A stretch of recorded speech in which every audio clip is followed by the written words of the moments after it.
Hi, friends. We'll just let folks filter in just a minute here. Thanks for joining us.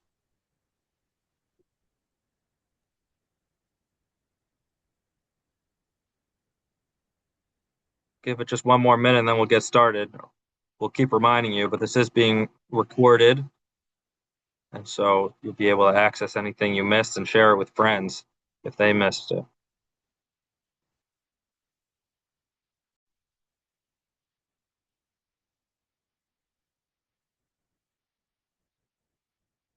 Give the senator a minute.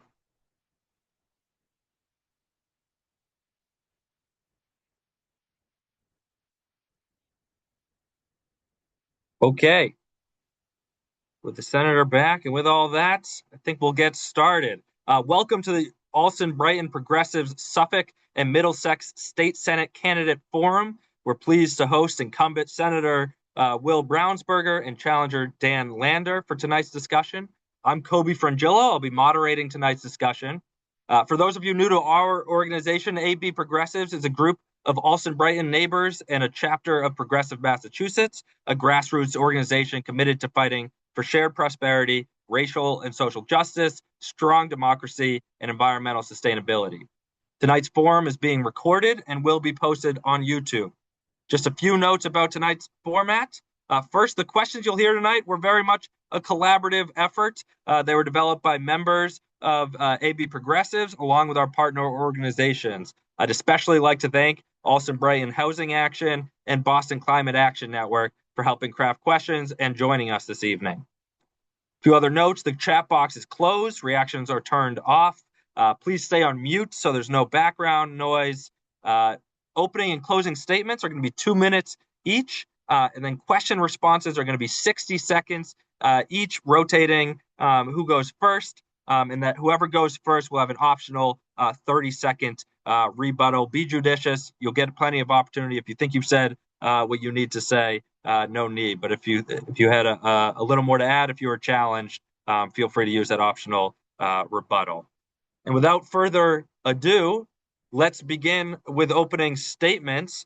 Both of you described yourself as progressives in your response to Progressive Massachusetts' recent candidate questionnaires, which are available at progressivemass.org. What does progressive policy mean to you, and how have you demonstrated it in your career so far? We'll start with the senator.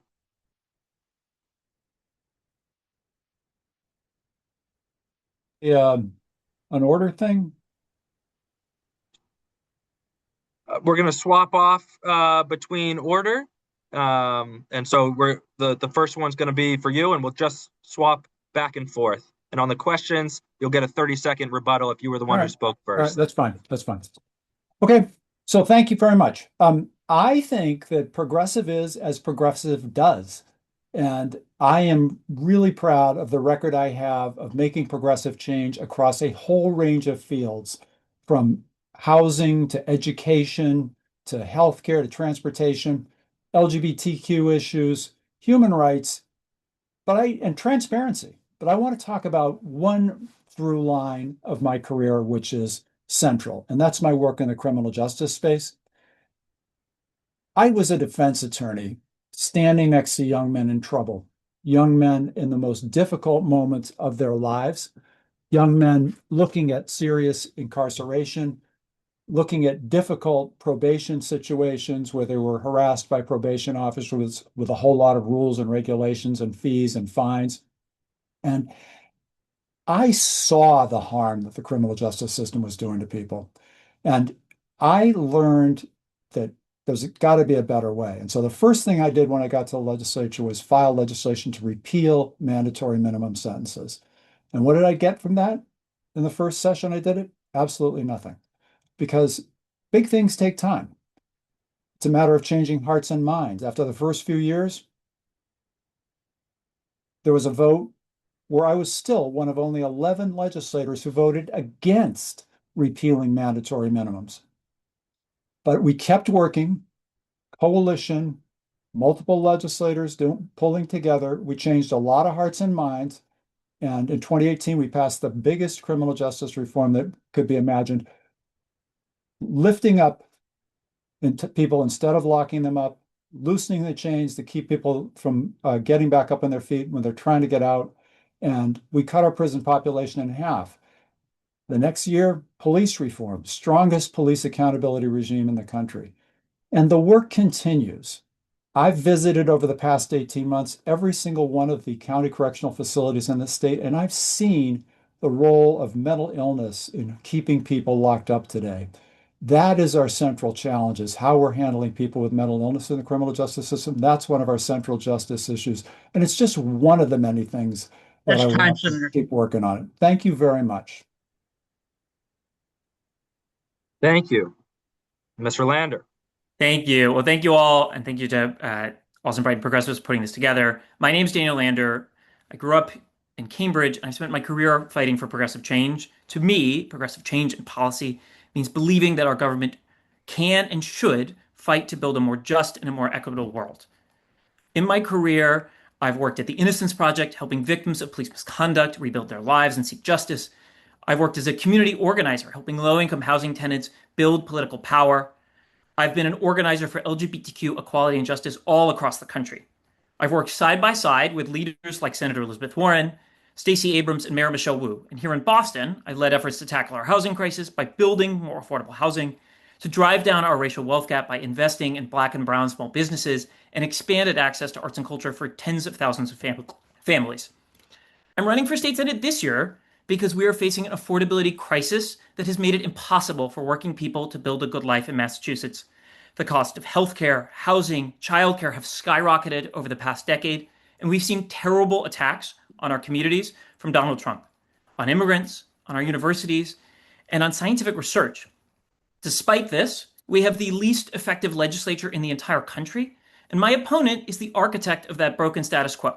A status quo that sees good progressive ideas go to die every single year on Beacon Hill without a vote. Tonight, the senator will tell us that things are complicated, that they're hard, and that we should just settle for the way things are. But I reject that poverty of imagination, and I'm running because I believe in this moment we need leaders who will work with urgency and persistence to tackle our housing crisis, to stand up to Donald Trump, and to make sure everyone can build a good life in Massachusetts. We need the courage to fight for a future where everyone can build a home in the communities they love. And I pledge that I will do that every single day as your state senator.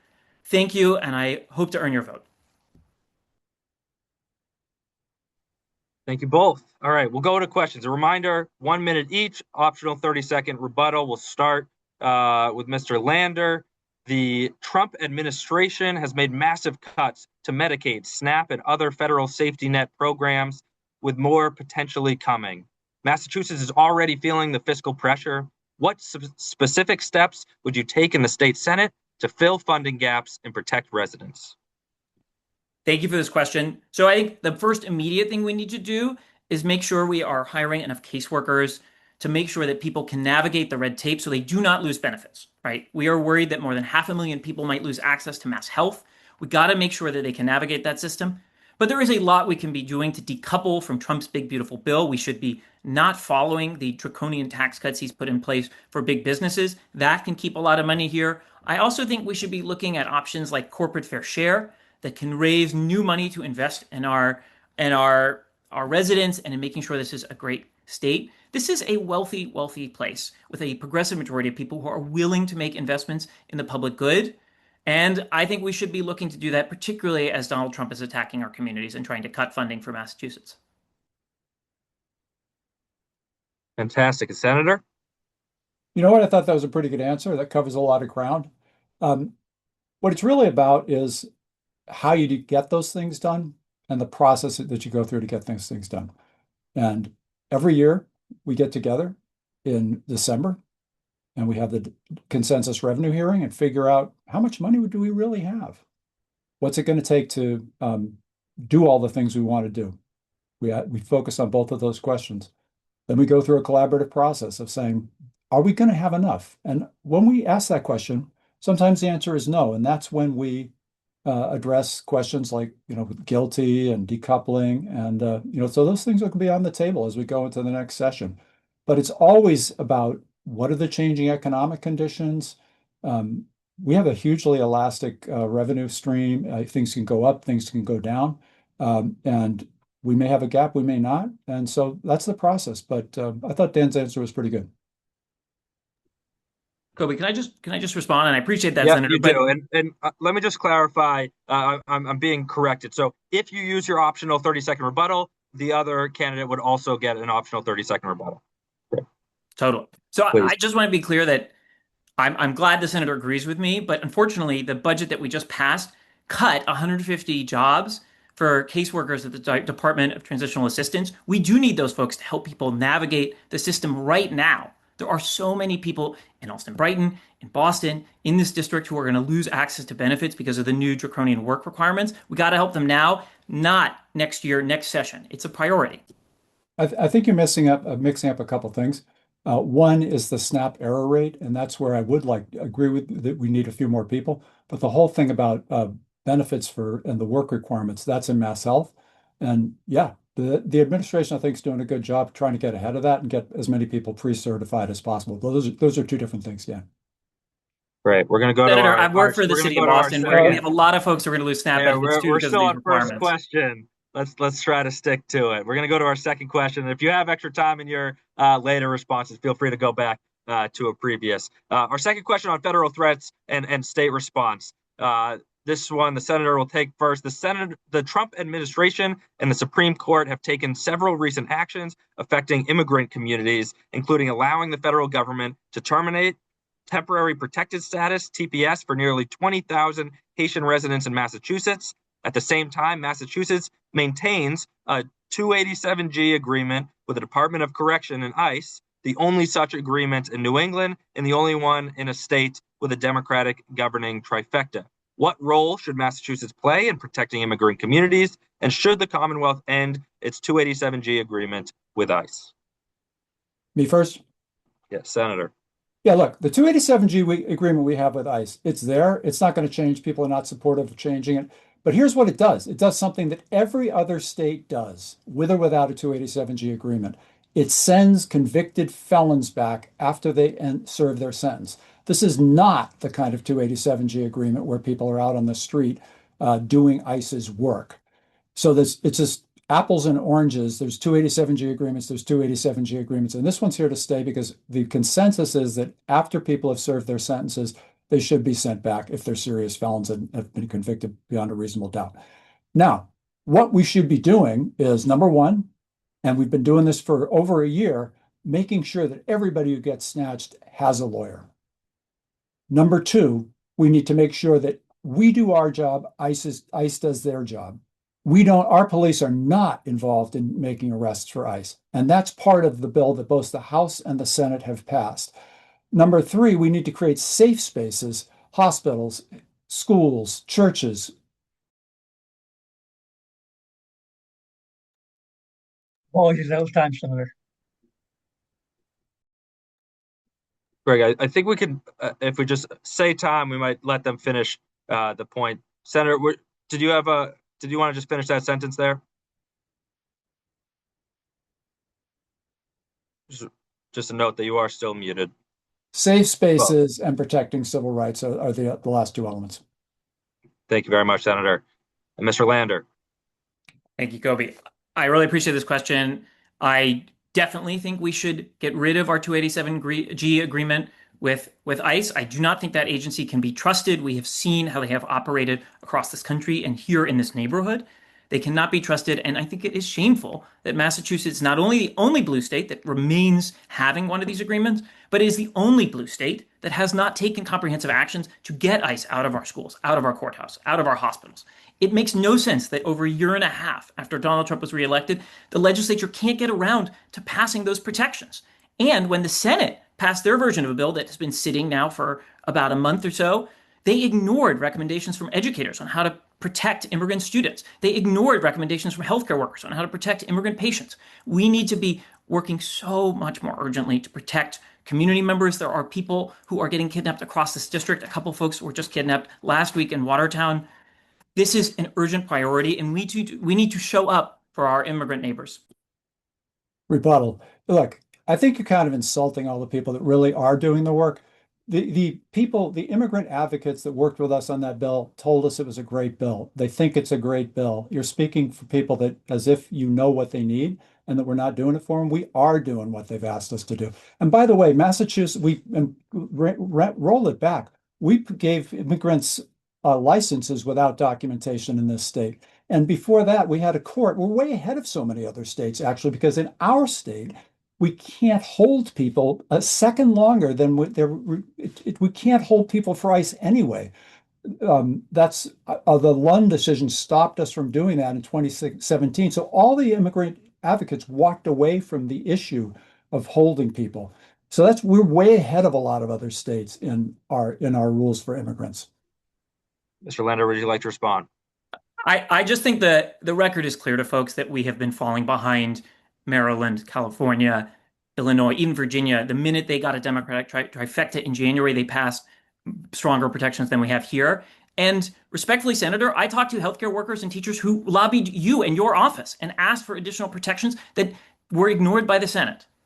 I got to tell you, Mr. Lander, you're going to be up next. The next question is about Beacon Hill reform and legislative power. Appreciate you both working with me as we continue to move through our questions. Massachusetts has been ranked last in the nation for legislative effectiveness and electoral competitiveness by the nonpartisan organization Partners in Democracy, while critics have long argued that power is too concentrated in legislative leadership. The Speaker and the Senate President exercise enormous power and influence over which bills receive hearings and votes. Do you think that concentration of power is a problem? If so, what specific reforms would you pursue? Mr. Lander first. Thank you for this question. I think it is an enormous problem, and it's a big part of why progressive ideas, even things as simple as expanding the right to vote, like same-day voter registration, which would be an enormous deal in Allston Brighton for so many folks who are renters who struggle to stay in one apartment as rents keep skyrocketing. It would help them stay and get involved in our political process. And the answer is because power has been concentrated into the hands of the Senate President and her leadership team and the Speaker of the House that almost nothing can get to the floor if they don't like it. There are a few things we can do. We can, one, pass public records reform so we can understand what is happening on Beacon Hill. We can understand if lobbyists are writing bills and then they're getting introduced. We should get rid of the legislative stipend system that allows the Senate President and her leadership team to control members, offering them do-nothing jobs as committee chairs that don't see any bills and giving them $20,000 a year to chair those committees.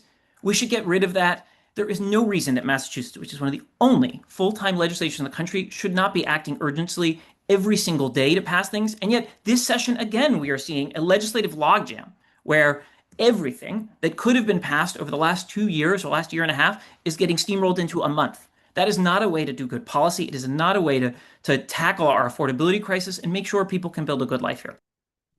Senator Brownsberger? Yeah, look, I completely reject that narrative.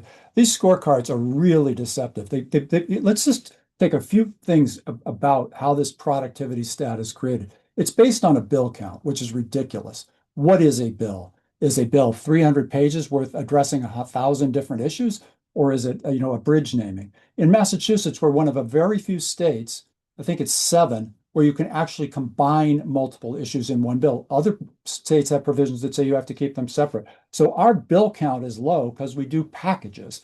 Second, when you look at how many of our bills that get filed get passed, well, we file a lot of bills in Massachusetts because anybody can file any bill that they want. I filed a bill at the request of 8th graders to make Fever Pitch the state official movie. Obviously, I didn't plan to pass that bill, and you should hear what people said about me for even proposing it.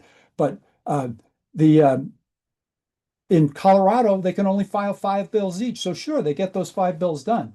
And by the way, the stat that people publish this, we're in the middle of a 2-year session. Our cycle is 2 years. Other people have 1 year, and they publish us as if we haven't gotten anything done. No, it's in the middle of the session. It's just like this. We're like the Supreme Court of the United States. Boom, a whole lot of decisions come down in June and July, and that's what's happening right now. So a lot of good work has been done. A lot of good work gets done every year. And the narrative that people want to spin that we're not productive is based on baloney statistics. Mr. Lander, would you like to respond? And Yes. Again, just asking us to be judicious because we got a whole bunch of questions to get through.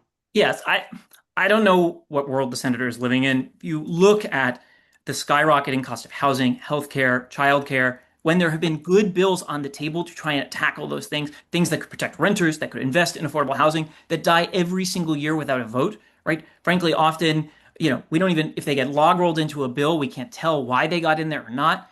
To tell people that this is a productive legislature, people can see with their eyes that that's not happening. It's the reason that 30,000 people leave Massachusetts every single year, why 50% of people in the state are thinking about leaving. We need much more urgent leadership up there.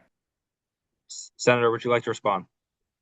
I just like to ask the people on this call whether they really want to go to one of these productive states like Georgia or Texas or Florida. I mean, it's just silly. Listen, look at what we have in Massachusetts. Great healthcare, great education, lowest incarceration rate in the country. Love who you love. All of those things are things that the legislature did, and many of those things that are things that I personally did. And so the life that we have in Massachusetts that so many people want to have, even if they're struggling with affordability challenges, is much better than elsewhere. And the legislature has a huge role in that. Thanks both. And Senator, you're going to get the first crack at this next one on economy, wages, and labor. Massachusetts minimum wage is $15 per hour, well below the MIT living wage for one adult with no children in Suffolk County, which is $33.60 currently. Do you support raising the minimum wage to $20? Sure. I mean, look, the minimum wage is something you got to negotiate because if we raise the minimum wage, then the retailers put the question of uh, sales tax on the ballot. There's power we have to fight on that.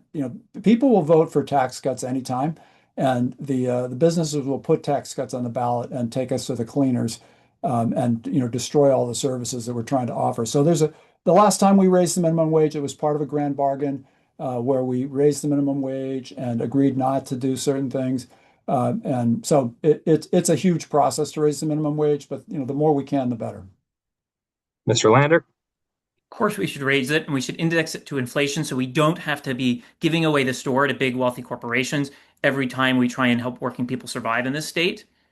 We need to be organizing on these kind of issues day in, day out. There are so many people struggling, right? Since that wage increase went in, inflation has skyrocketed. People are struggling. We need a legislature that is not going to make excuses for why it's too complicated or too hard to take on a big fight, like making sure our working people can survive here, and that is actually going to roll up its sleeve and try and work on that problem. Thank you both. I want to propose we move to the next question here. Would you like to respond?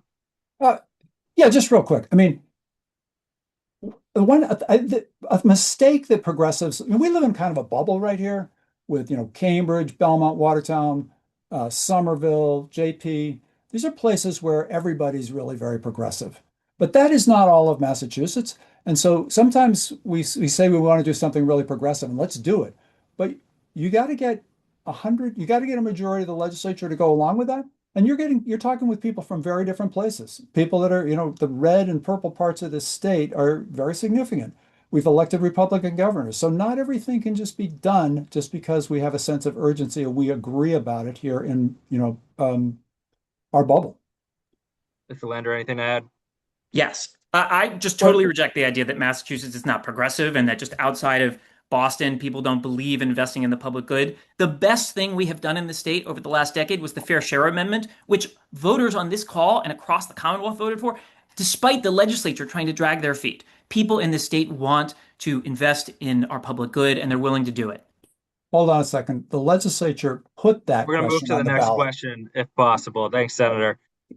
Mr. Lander, you're going to get the first attempt at this question. What is your position on extending collective bargaining and the right to strike to public employees, including State House staff? Thank you so much for this question. This is a big point of difference between us. So I strongly believe that every worker in our state, including people on Beacon Hill, should have the right to form a union, to bargain for fair wages, and safe working conditions. Unfortunately, when State House workers in the Senate, they collected enough cards, they went to Senator Brownsberger and Senate President Spilka to ask for voluntary recognition of their union. Senator Brownsberger said no. He said they couldn't serve multiple masters, is the direct quote. I think that's outrageous. If you are unwilling to fight for your own staff to have good pay and safe working conditions, you're not going to do it for anyone. I am proud on this campaign to have been standing with so many workers across this district who are in really tough contract fights, trying to build a good life for themselves. I've been at the silent bargaining table with Belmont teachers, with Cambridge teachers. I've been on the picket line with nurses at BMC Brighton, with graduate students at Harvard. I will continue to show up for workers, and I will be a champion for State House workers and for workers anywhere trying to form a union. Senator? Yeah, look, to say that I don't fight for my staff is flat out outrageous false. And you can ask anyone who's ever worked for me that I am someone who really cares about my staff. And I've worked very hard to build up the compensation of my staff, take care of them, take care of their working conditions. And the same is true, by the way, of the Senate president, who also has done the progress that we've made in raising compensation over the past year since she's been in office. We had people that were making 30,000. There's nobody less than making than 50,000 in the legislature, in the Senate now. So the concern for workers, the concern for working environment, the concern for policies to protect people from harassment, 100%, 100% all about it. But I don't think that a small staff of 4 or 5 people should be unionized, because that's what I have, and that's just doesn't really work. But look, I also think that almost no experienced legislators think it's a good idea for them to be out on the picket line or jumping into the middle of collective bargaining fights. That's you're putting yourself on the side of, you represent everybody. You don't just represent a particular group of workers. Thank you. Mr. Lander, would you like to respond? Yes. This is such a question of value. So when I worked for Senator Elizabeth Warren, it was important to her that her staff, even though she was making sure we had good pay already because it was part of her values, that we were in a union, right? That 1,000 people who worked for her presidential campaign, even to the very top, were in a union that had the protections to make sure that we could fight for fair wages, that we got fair protections, because that was part of her values. This is all that is about. Yeah, look, I mean, Senator? 1,000 people should be unionized, but you represent everybody. You represent taxpayers, you represent people who are not in unions, and jumping in the middle of every fight is a very bad way to govern. And you will, if you ever become senator, you will discover that that's a huge mistake. All right, we're going to move to healthcare. Appreciate you sticking with us as we move quickly. Healthcare costs are crushing families in this district, with premiums rising faster than inflation. Senator Brownsberger, you've said single payer is not practical at the state level. Mr. Lander, you've supported it. What are your concrete near-term plans to make healthcare more affordable for Massachusetts residents? We'll start with the senator. Yeah, no, look, I think that it would be great to have single payer on a national basis. The notion of simplifying bureaucracy, eliminating middlemen in the process, like Medicare, it's a beautiful thing. And most doctors love it, because that's the biggest headache people have in terms of paperwork. And so it's a great direction to want to go in. But we, as a single state, no state has done this, right? A couple of states have tried, backed away. It's just unfeasible, because we basically have to double the total amount of taxes we're raising. And that's just a proposition that doesn't work when you have neighbors who don't have the same thing. It's an interesting conversation to talk about, could we put together a consortium of states? But that's just a really gigantic negotiation. And yes, Dan, I'm going to tell you that's complicated. That's hard. So what I'm all about is protecting mass health. We do pay health insurance for a third of the people in the state, and doing everything we can to control costs. There's all kinds of levers we're pulling to do that. The Senate just passed a great patient care bill to try to simplify the paperwork for doctors and to try to make it better, easier for people to get access to care. So it's not a magic bullet single thing. It's like constant work every year and legislation to keep trying to hold costs down, whether it's drug costs, hospital costs, and make sure that people have access to care. Mr. Lander. This is one of the biggest challenges facing so many individuals and, frankly, also cities and towns. The biggest reason Boston is struggling and being forced to lay off so many educators is because of ballooning healthcare costs. We need state action on this issue. If, as the senator said, everything is too complicated, too hard, we're never going to make progress. I just don't believe that. Here in Massachusetts, we used to be a leader on healthcare. 20 years ago, we led the nation expanding access to health insurance. We can do it again. I think there are a bunch of places to start to expand access. We should be investing into our community health centers to make sure people can access care more cheaply. We should be finally standing up to the incredible consolidation that has happened in our healthcare system as MGB and Beth Israel Lahey have gobbled up health systems.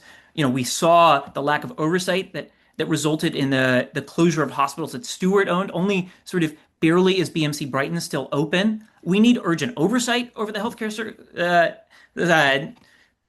services, and we need to be working to look for good ideas around the country that can bring down costs. So one place I'm excited about is Arkansas. Arkansas has really done some interesting work to bring down prescription drug prices by getting health insurance companies, pharmacy benefit managers out of the business. And it has really moved the needle for customers there. We should be looking for those good ideas and bringing them to Massachusetts. Yeah, like a lot of those things we're doing already. I mean, supporting the community health centers, big priority. And we just raised their rates. We tied their rates to say the commercial insurers have to pay at least as much as Mass Health. That's what they needed is more money. We're doing that. And pharmacy benefit managers holding down prescription drug costs, we're doing that. That's legislation we've passed, especially for the recurring things that lots of people need, like insulin and so forth. So these are things we're doing. And go through the list of bills that we've passed in this space, and you'll see a lot of those great ideas you're talking about. Mr. Lander? When I talk to one healthcare policy expert who work for the state, they say we are not doing enough. And when you talk to nurses, right, who are on plans where they can't get PCPs, right, when you talk to people who are paying enormous healthcare premiums, and so their actual paychecks are going down, like what is happening to Belmont teachers, it is clear that what the Senate is doing is just a Band-Aid on this problem. Mr. Lander, you'll take the first stab at a question on taxation and revenue. The Fair Share Amendment has raised over $6 billion for transportation and education since its passing in 2022, funding progressive programs such as universal free school lunches, universal free community college, free bus routes, and much-needed bridge and road upgrades. Would you support further progressive changes to the tax code? If so, what would they be? And if not, why not? Yes, as I said earlier, this is, I think, the best thing Massachusetts has done in a decade, and a bunch of the folks on this call I know organized for it. It has been a tremendous benefit. I do think we should actually be moving faster to spend that money. The last 2 years, right, we've gotten $1 billion extra over projections, and it's sat for a year before the Senate and the House has put it into work. This is such a good opportunity to make investments that can pay off for decades. We should be doing that. And yes, we should be trying to make our tax code more progressive. Right, whether that is putting higher tiers above the millionaire's tax, whether we should be making sure we're making big corporations are paying their fair share with the corporate fair share, we should be looking for those options so that very, very low income folks are not sort of paying the same effective tax rate as rich people, and we are really building a state where everyone can thrive. Fantastic. Senator? Yeah, look, first of all, we in the legislature had to vote twice to put that on the ballot. So we, the legislature, put that on the ballot. In fact, when the original petition process happened, it didn't work. So we, the legislature, put that question on the ballot through 2 votes in constitutional conventions and 2 successive sessions. So we own that with the support. I want to appreciate the support of everybody who also worked for it, but that is something the legislature did. What are the consequences of it? We do have great revenue coming from it, but it comes from a volatile sector. High income people, typically have a large component of capital gains in their income that can fluctuate a lot. So the process, the narrative that we're somehow not spending it fast enough is just silly and fiscally naive. What we do is we spend as much of it as we are confident we're going to get. And then we wait to see how the cycle comes through and then spend the rest on more one-time type things because we can't count on that revenue on an annual basis. It's a volatile thing. But my fight, above all else, has been to make sure we put as much of that money as possible into the T. And we have put a lot of that money into the T. I'm so glad it's there because we have been able to grow the staffing of the T from about 5,500 to 7,500, and we've put enough money to grow it up to about 8,500 next year. And that's the kind of thing that we need to do to restore quality service. Thank you both. Can we move on to Allston Brighton issues? Thank you. We're going to drill down into issues specific to our Allston Brighton neighborhood, starting with Senator Brownsberger. Last year, MassDOT lost $327 million in federal funding for the I-90 multimodal project, which has been described as a back to the drawing board for the project design. Despite deferred maintenance on the highway overpass and the disuse of the rail yard, there have been no updates to the community over the past year. What is your vision for the final implementation of this project, and what steps do you see as critical to prioritize over the next legislative session? Senator. So this was an initiative that came out of, I think, really sort of Harvard pushed it originally because it works out in a beautiful way for Harvard in terms of the land that it gets out of it.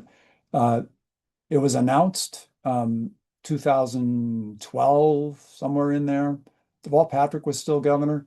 And the first thing I did when that was getting started was I sat down with a group of neighborhood advocates and talked with them about how we can make sure that the public has a voice in the process.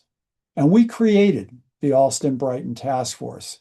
I went to MassDOT and said, you need to have a process around this. And we created the process, which has been very beneficial. So the idea has evolved from what would have been sort of a suburban, off-ramp type model to something that really, does some wonderful placemaking, more green space, more bike paths, as well as first class development opportunity. So it's a great project.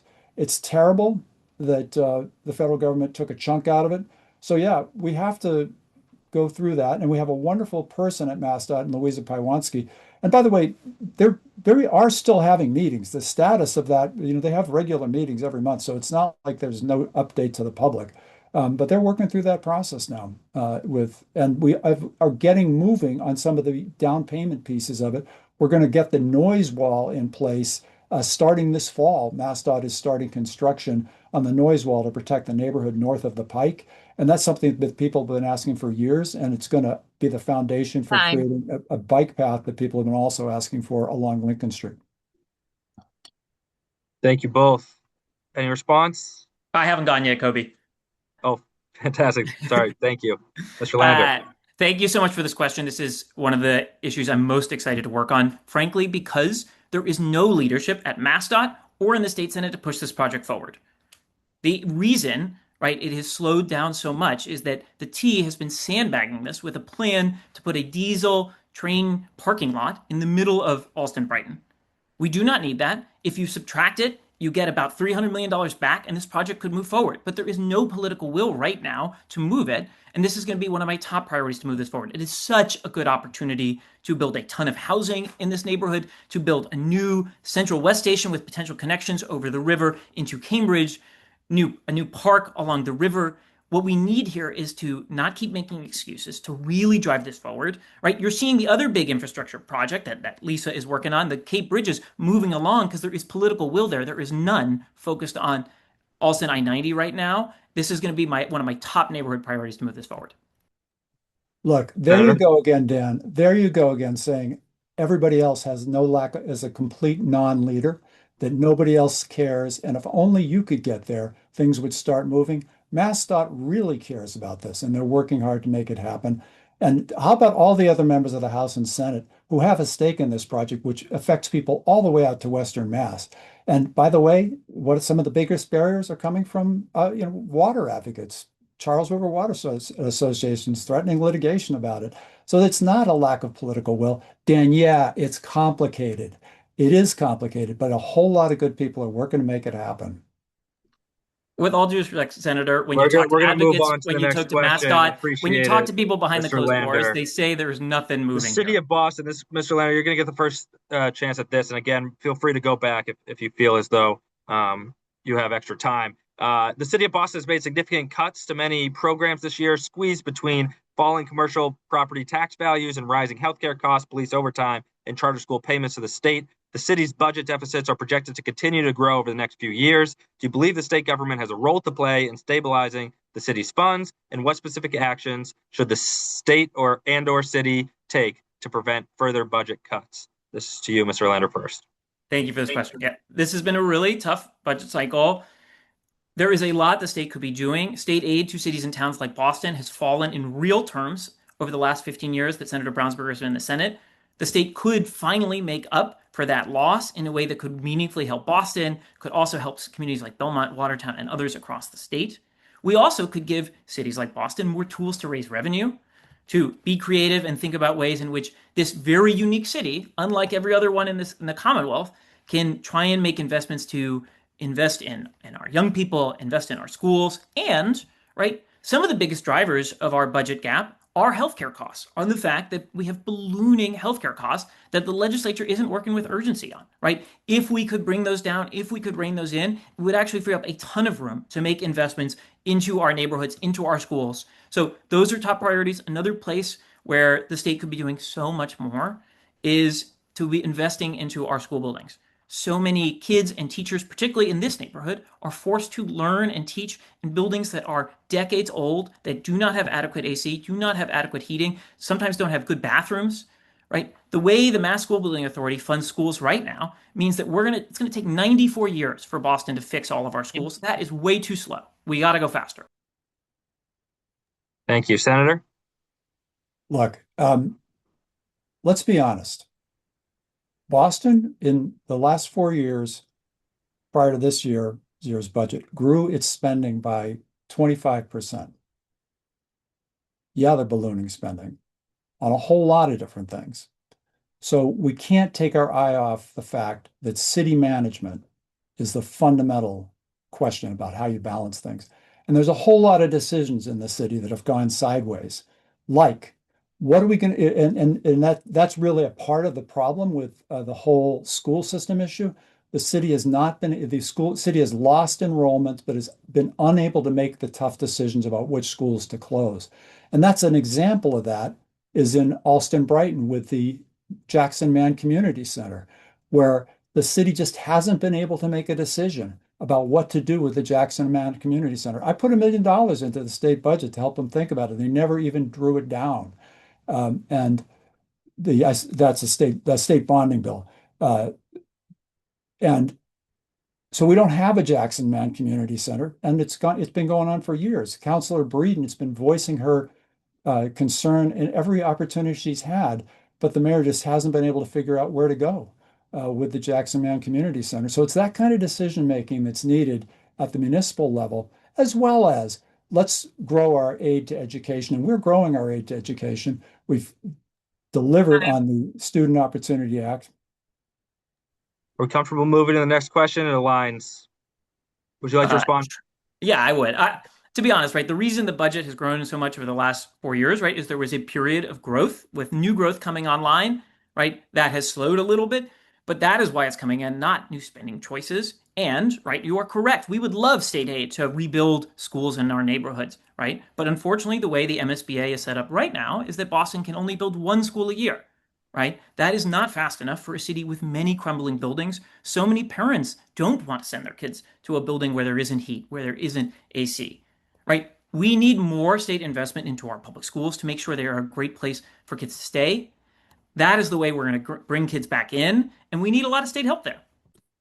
I'm all for more investment in the public schools, and that's what brought me into politics at the beginning. I was a young parent, just focused on raising money for the schools, and that's at a certain point somebody said to us, "Hey, if you people want to get anything done, you have to run for the select board in Belmont," and that's how it came into politics.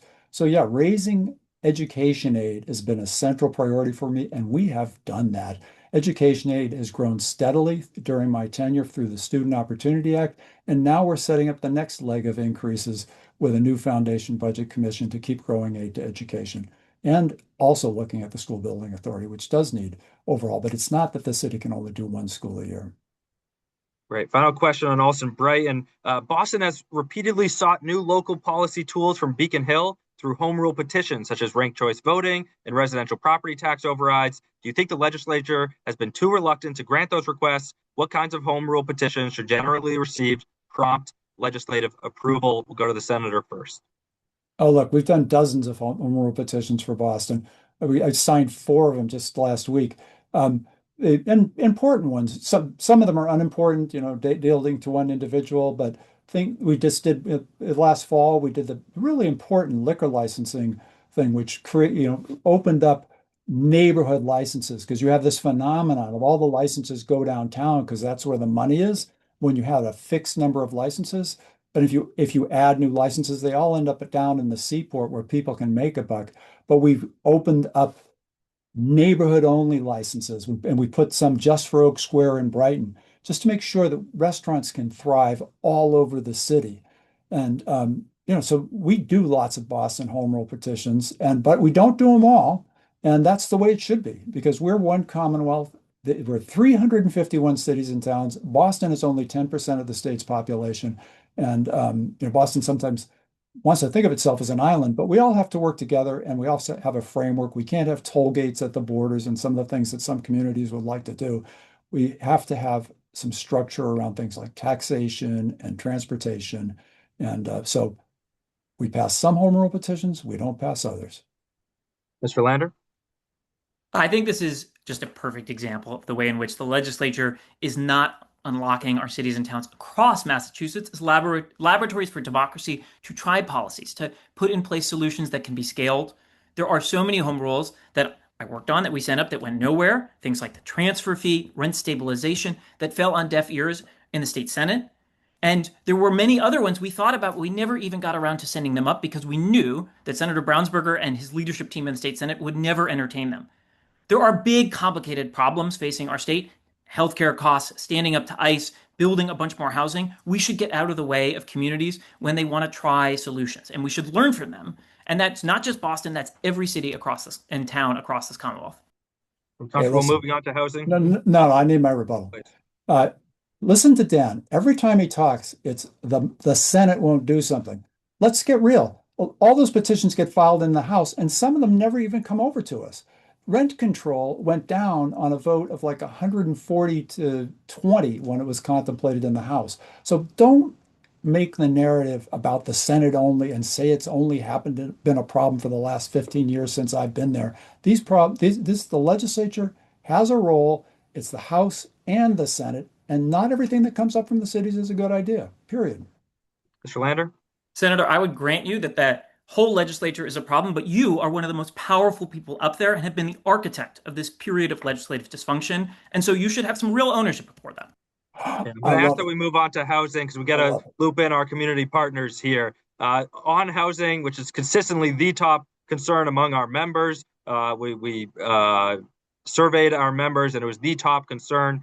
Because of that, we're going to hand off the next questions to Brandon Stanaway from Allston Brighton Housing Action to ask a few questions. Thanks, Brandon.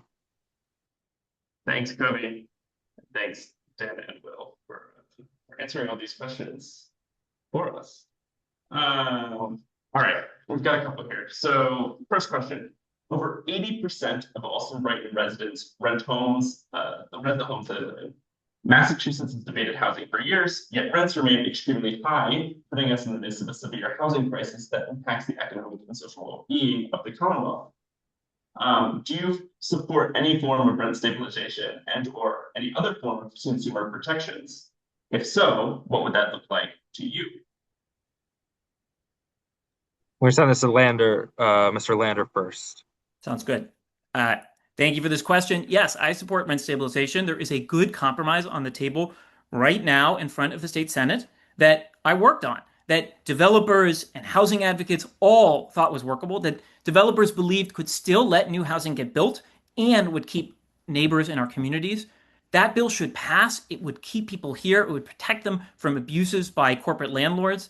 And it is a good idea. And I'm urging my opponent to use his power to pass it this session. It would be a real lift to so many folks. I was knocking doors this weekend in Oak Square, and I talked to 5 roommates who are leaving the neighborhood because their rents are skyrocketing. They can't afford to stay here. They need help. Senator? Yeah, look, there you go again, Dan. It's in front of the Senate. We're not doing anything. It's in front of the House, and it's not going anywhere. We can't touch it until they touch it. It's not happening. It's not even close to being a compromise that people buy into. And you should know better than that.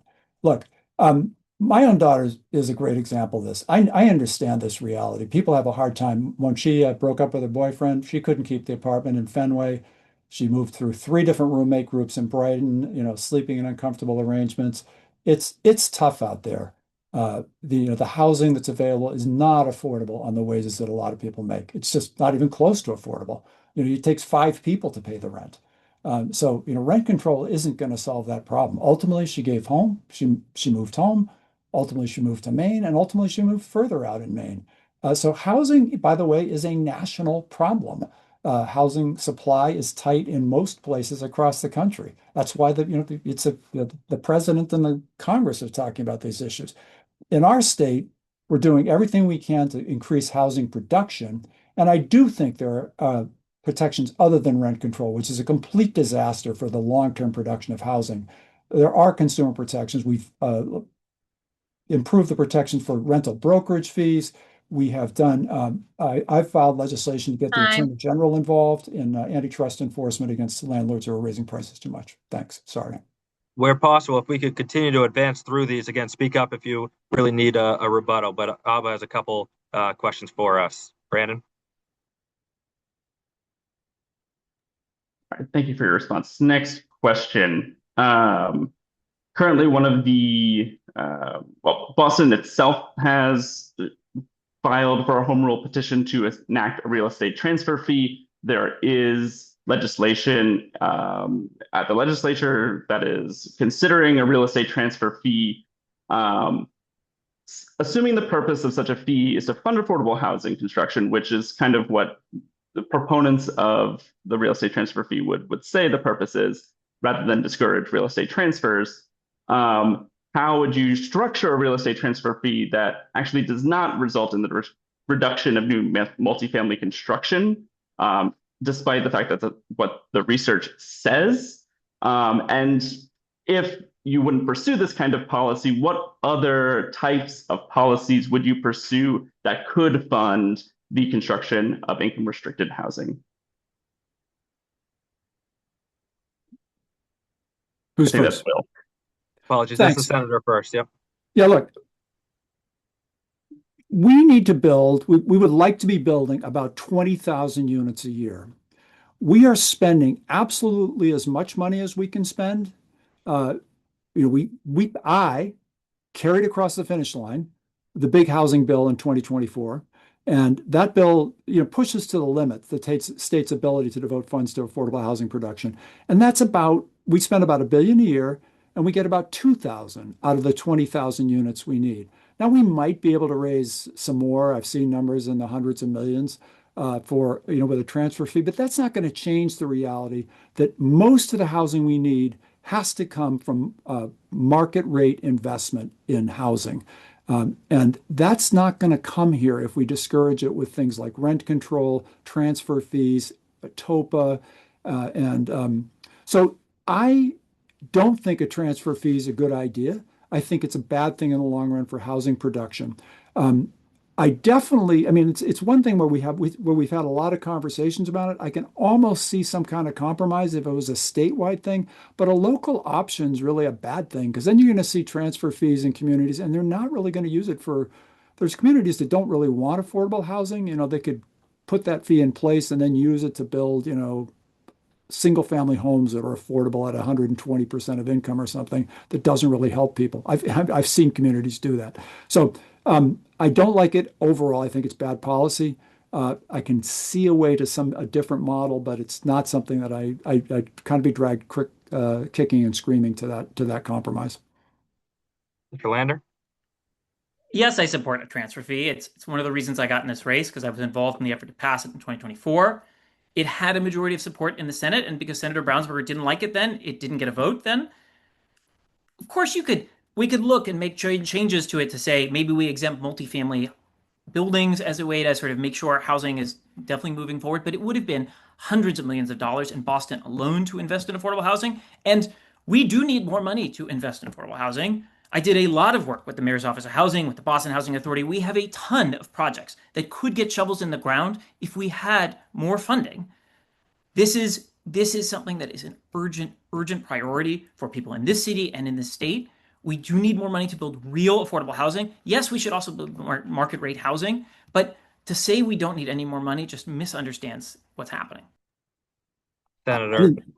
I didn't say we don't need more money. I just don't say we can't raise that much money. But listen, you just did it again. You said something which is just bald-faced false, and you have no idea about the truth of it because you have no insight. You said it had majority support in the Senate, and it didn't get to a vote because I didn't support it. That's bull. It didn't have majority support in the Senate. If it did have majority in the Senate, it would have got to a vote. And I don't get to do that. I'm the president pro tem. I'm not the president. I'm just, and that president even doesn't even do that. It's a consensus body, pal. And you're going to have to learn that. If you ever want to get anything done in a legislator, whether it's as a lobbyist or a city advocate, but it doesn't happen the way you think it happens. Mr. Lander. Senator, your colleagues who were leading that fight told me at the time what happened. We need leaders who are going to fight, aren't going to make excuses for everything's too complicated. I am going to fight for the transfer fee. Sure, you can tweak it, but we need solutions to help keep neighbors in our communities. Brandon. What do we got next? Much of Allston Brighton's housing stock is older, and many renters deal with issues like mold, poor insulation, broken locks, pests, or absentee landlords who fail to make repairs. While cities are responsible for enforcing building codes, what additional tools should the Commonwealth have to hold negligent landlords accountable while ensuring responsible landlords continue investing in their properties? Mr. Lander. Yeah, I think I think cities are a great way to sort of hold this enforcement. We do need more tools. Code enforcement often struggles to get inside buildings. I think giving them the right to do that is a good idea. And we should be putting in place stronger protections for renters so they can hold landlords who don't provide adequate heat, who have sort of rodent-infested places accountable so they can withhold rent and are not worried. That includes stronger tenant protections, making sure folks have right to counsel. But there are too many people in this neighborhood in particular who are in really substandard housing. Yes, we should build new housing so that there are a lot of better quality places for people to live, and people have a right to a safe place to live right now. Senator. Yeah, I mean, I think it is about city enforcement, number one, and new tools. I don't know. I think that we actually have very strong tenant laws in Massachusetts. So, when landlords are not doing the right thing, I think it's about getting council involved to push the case and make it happen. That's why we have legal services, and we want to make sure that people have access to those legal services to get the results that they need when there's substandard or unsafe conditions. And I've seen that. I mean, one of my daughter's apartments was terrible. I was like, get out of here. You're going to get, this is a fire trap. So it's a very real issue. But I don't know that it has a state level solution other than the right to counsel stuff. Thank you. If comfortable, we're going to move to Abba's final question. Sure. Boston has one of the most complex zoning codes in the entire country. It is proving very hard and slow to make the changes necessary in both zoning and permitting in the city. Should the legislature end the exemption for Boston in regards to major zoning and permitting rules at the statewide level? Why or why not? Is We're that going for to go me? to the senator first. Yep. Thank you. Yeah, look, I would love to do that, but we have a thing called the home rule petition. I mean, the home rule amendment to the Constitution, which says that the legislature cannot pass a legislation that affects only one city without a petition from the city asking us to do that. So I think it would make a lot of sense for Boston to get past its sort of unique charter, which goes back to a special act in the 50s, and its unique zoning provisions. I think Boston zoning is the Wild West. I mean, the way they grant variances, there's so many holes in the zoning code that it's almost like there's no zoning code at all the way it's administered. They have the ability to just come in and say, let's build something bigger than the zoning code provides for. We'll just call it a variance, which would be really hard to get in most other places under the general state law. So it's something that we probably should do, but we can't do it as the legislature. That has to come from the city. They have to ask for it. And I would certainly be thrilled to work with Mayor Wu or any member of the city council who was trying to do that. Mr. Lander? Yeah, I have been involved in efforts to reform our permitting laws and our zoning laws. There is so much work to do, and we are not going as fast as I would like. It is enormously complex, and I would be happy to partner with city council, with the mayor, to make sure that we are giving Boston every tool it can to make sure we are bringing our zoning into the 21st century so that it is not, 70 plus years old, and so that we are creating good opportunities for infill housing and for great communities. Yeah, I just loved you using the word, hey, it's complex. You're right. It is complicated. A lot of things are. Senator, lots of things are complicated. It doesn't mean we can't work on them. I All right. agree. Thank you for both addressing Abba's housing questions, and thank you to Brandon and Abba for presenting those questions. We're going to move to our other neighborhood partner here to ask a few questions on climate and energy. The climate emergency remains a priority for many Allston Brighton residents. We're handing off the next questions to Hassan Faruqi from the Boston Climate Action Network. Thanks, Hassan. Thank you, Kobe. Good evening.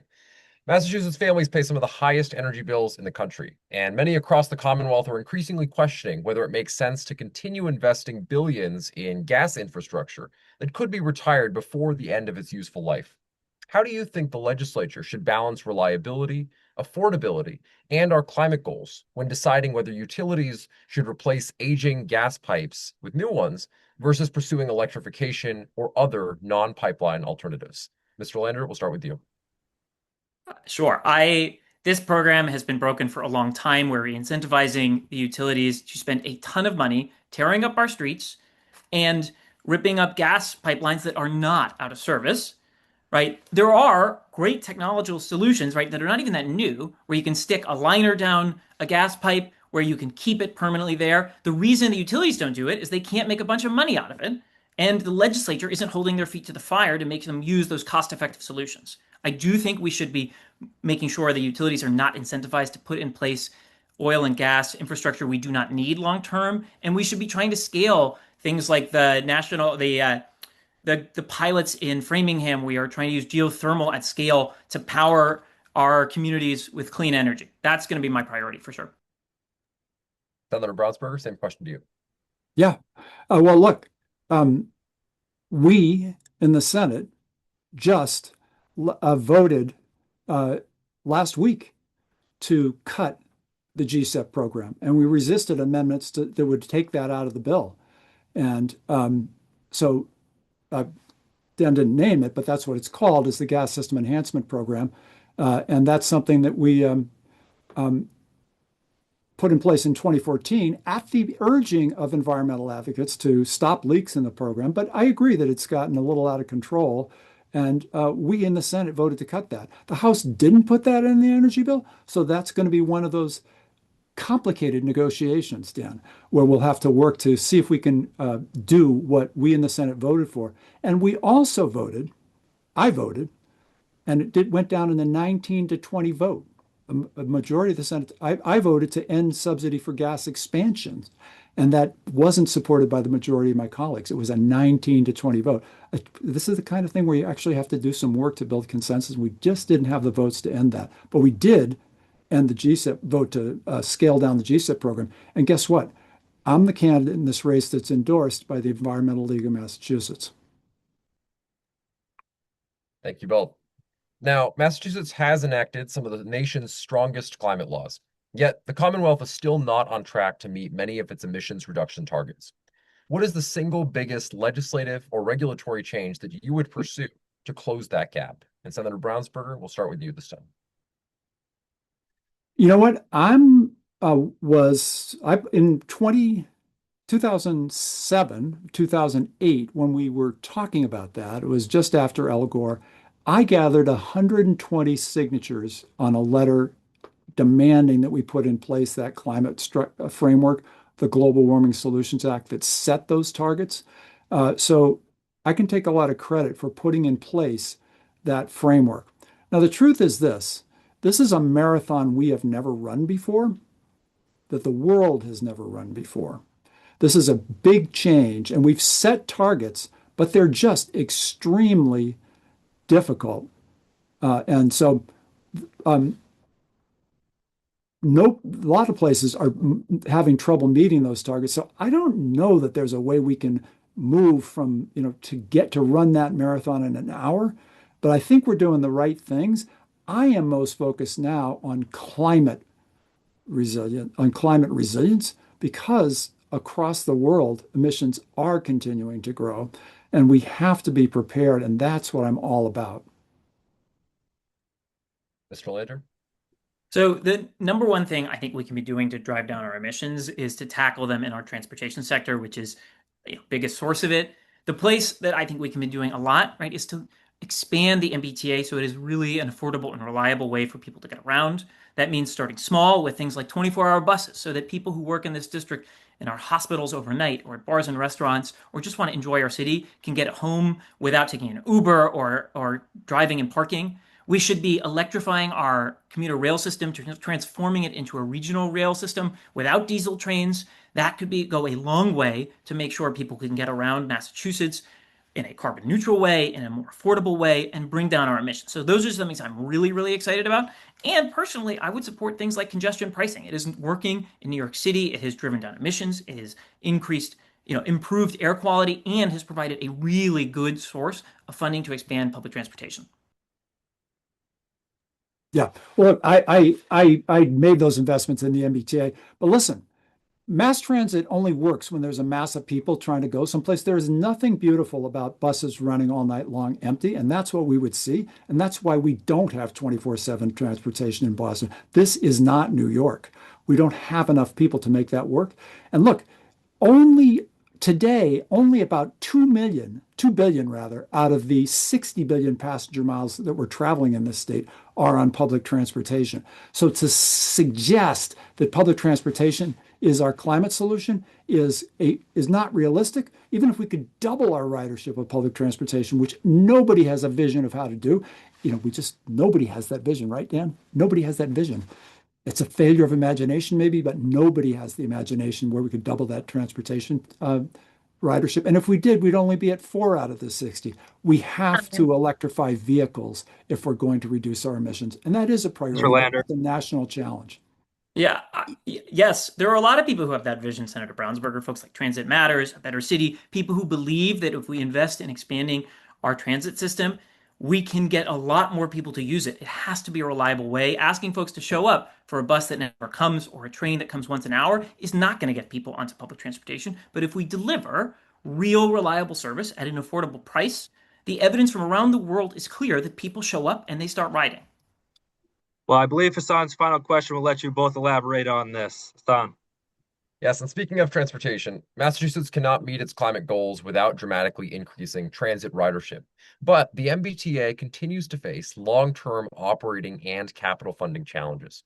Do you support creating a dedicated new revenue source for public transportation? And if so, what would it be? Mr. Lander, we'll start with you. Yes, thank you so much for this question. It is a top priority for me, so I'm glad that it's coming up.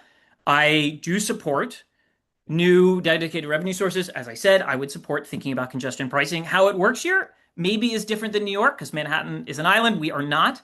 I also, would consider things like regional ballot initiatives. They have been a great way around the country to raise investment into public transit expansions. We should be looking for good ideas to invest into public transportation. We shouldn't just be making excuses for why it's impossible to get more people to ride the MBTA. And those is going to be a top priority for me. Senator Brownsberger? Yeah, look, MBTA is a top priority for me. When I became a senator from Brighton, I decided that I should think of myself as the senator from the Green Line because we have the B, C, and D. And I went and again back to the MBTA management to get them to focus on what Green Line transformation would look like. And they had no vision initially, but over a couple period of years, they developed the Green Line transformation vision, and that's what has led to the investment of billions of dollars in improvement of the Green Line. And when that project is complete, and it's still the top thing in the next 5 years for the MBTA's capital plan is improving the Green Line, all the pieces need to fall in place. We're going to double the capacity on the Green Line and have much better ridership and reliability. So it's about blocking and tackling, and I'm all about that, getting into the weeds and making sure that we actually make things happen to improve transportation. And of course, having the funding fights. And I'm absolutely prepared to look at new revenue sources. I would do that in the form of guaranteeing additional portions of the sales tax or of the fair share income, just so that we don't have to have a negotiation about it every year. So far, we've been doing well in those negotiations. We've been able to put a lot of money behind the T, and as I said, grow the staff dramatically. But I'd love to have a formula in place so that we didn't have to negotiate about it every year. Either Mr. Lander, would you like to respond? Great. We'll move on, and thank you, Hassan and Bekan, for those questions and for joining us tonight. Okay, we are changing styles up here. Both of you were asked to bring yes or no cards. We're going to ask you a couple rapid fire questions. You feel free to be off mute if you want to offer the briefest of clarifications, only if necessary. Otherwise, a yes, no should do just fine. All right. Do you support the ballot initiative to make the legislature subject to public records law? Great. Do you support same-day voter registration? Do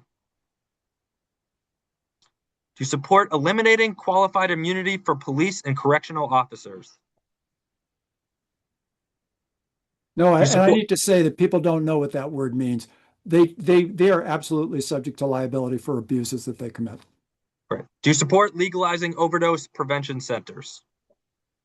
I fight for that early. Do you support fair, free public transit on the MBTA? Yes, I brought it to 3 lines in Boston. No, we need the revenue, and people across the state won't stand for it. Do you support a People moratorium across the state are on getting it on regional transit authorities? Yeah, Thank because you both. that's Thank you because both. Thank you there's both. no riders We got a on couple those. more here. Thank you. Do you support a moratorium on new fossil fuel infrastructure? We need to serve our peaks. Do you support the 2024 gun safety bill on the 2026 ballot? I support preserving it. I voted for it. Fantastic. Okay. Now, another type of questioning. Thanks for indulging in the rapid fire.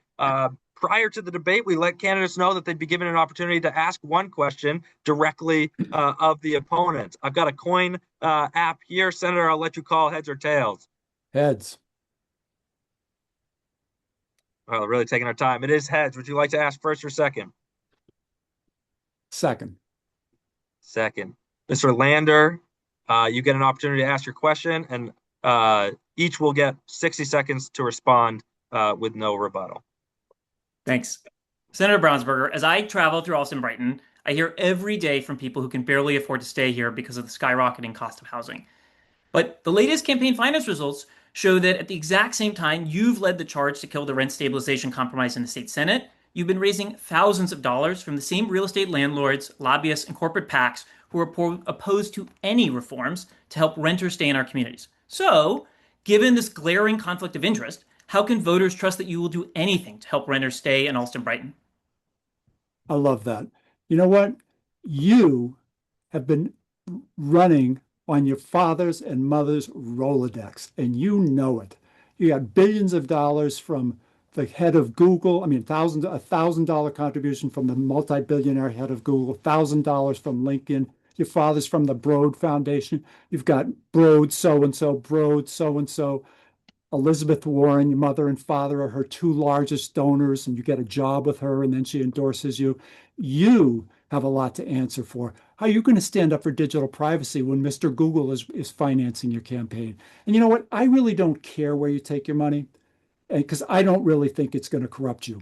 And I don't care where I take my money, but when I'm running against the son of billionaires, I am going to make sure that I get money from every lawful channel because I need it to dispel the nonsense that you're spewing all over this district. Senator Brownsberger, your question. All right. Now, about that nonsense. Over the past 6 months, I've heard you say again and again that you are running against the lead architect of the broken Beacon Hill status quo. I just laugh. I'm starting to smile. My colleagues just shake their head when they hear that you tell people that one person is responsible for architecting Beacon Hill. It's just silly. And it's actually very insulting to all the other legislators doing good work. So my question is, after spending this campaign belittling the role of everyone you hope to work with, how do you expect to accomplish any sliver of your agenda? Are you assuming that legislating is something that you can do on your own? Senator Brownsberger is willing to say anything to distract from his record. He is lying about my family and is willing to attack them, despite the fact when I got in this race, I called him, I told him I'd be doing this, and I said I would never attack his family. My family is not billionaires. I'm proud that my dad was a leader in the Human Genome Project and that he was asked by President Barack Obama to serve as a leader on the Council of Science and Technology, and that, yeah, of course, my dad and my mom support me, and that they are asking people they know to donate to my campaign. But you are one of the most well-funded legislatures in the state. Of course, I got to raise some money to fight back, but let's be clear what's at stake in this race. There is one candidate who will champion working people in this race, and it is me. There is a reason that the Working Families Party has endorsed me. There is a reason that the union that represents workers who clean our streets, the workers who sell beer and hot dog at Fenway Park, the unions that represent teachers across this district have endorsed me. And the reason is that they know I will fight every single day, not to make excuses for why things are too difficult or too hard, but I will try and use my power, my energy, my enthusiasm to try and build coalitions, not just on Beacon Hill, but to deliver for people here. And when I get to the state Senate, I am going to work to build a coalition alongside anyone who is willing to challenge the status quo as failing people. Thank you. We're going to give you both 2 minutes here for closing statements. Just before we do that, I do see the questions in the chat. Thank you for those. We'll make sure that the candidates get access to those questions and can get back to you. But also feel free to join us at AB Progressives and help craft future candidate forums. All right, closing statements, 2 minutes each. And this time we will start with Mr. Lander, the reverse of the opening. Mr. Lander, 2 minutes. Well, first, I just want to thank AB Progressives and everyone who's joined this call for taking some of your evening on a very rainy night to be part of your democracy. I really, really appreciate it, and I'm humbly asking for your vote. Tonight, we heard again and again what is happening on Beacon Hill and that there is not urgency to solve our problems. But as I go around this district and I talk to young people who can't imagine being able to live without roommates in this city, I know change cannot wait. When I talk to immigrants who are afraid to take their kids to school, I know change cannot wait. When I talk to seniors in their 90s who have lived here their entire life, and they are worried that with rising property taxes and healthcare costs, they are going to have to move away, I know change cannot wait. We need the courage to fight for our future, a future where everyone can afford a home in the communities they love, a future where immigrants are not afraid to walk down our streets, a future where families do not have to worry whether they can afford to care for their children. I promise that next year, as your state senator, I will fight every single day alongside you for that future. Thank you, and I hope I can earn your vote. Thank you. Senator, 2 minutes. I'm glad that you talk to a lot of people that have problems with affordability, but I've spent much of my life working on public sector wages and don't have a lot of savings reserves. And I've seen my own daughter really, and all of my daughters struggle, to make their rent payments. So I know what the challenges are. But look, I am a humble public servant. I truly am. I came into politics wanting to take care of my family, worried about the quality of schools, worried about traffic safety. I got into politics because I wanted to help people and help people live their daily lives. And I worked my way up. I spent 9 years in local government, standing on my own hind legs, not just working somebody, but as a small-time local official, solving the real problems of a community. Then, and that's after having a full career in criminal justice, representing people, and representing people in a way that's caring. So I have built my record on service. And in every year that I've been in the legislature, I have served my constituents diligently. I've listened to them. I've responded to them. I've gotten back to them. And I've formed partnerships with my colleagues. That's why all of the state representatives that I work with have endorsed me. That's not normal. That's why all of the Watertown City Councilors have endorsed me. That's why all of the Belmont Board of Selectmen have endorsed me. That's why All of the Cambridge City councilors who actually live in my district have endorsed me. They know that I'm someone who works and get things done. And I'm really just so proud of the track record of major legislative accomplishments, but also minor local accomplishments, district projects where I roll up my sleeves and make things happen. And I just care so much about the work. I don't care whether I get to do the job. I just want someone who will do the job well. And I do believe that I'm the senator who will really serve this district best. And I beg for people to give me the opportunity to continue to serve because I know how to do it in a collaborative and effective way. A deep, deep thank you to you both for a substantive and important conversation tonight. Thank you to ABBA and BCAN for their excellent questions. Allston Brighton Progressives does plan to make an endorsement in this race. So if you're a voting member, keep an eye out for our next newsletter with voting instructions in a few days. If you're not a member and you want to get involved, you can sign up for AB Progressives mailing list at abprogressives.beehive.com. That is in the chat right now. A reminder to everyone watching, the primary election is on September 1st. Make sure you are registered and make a plan to vote.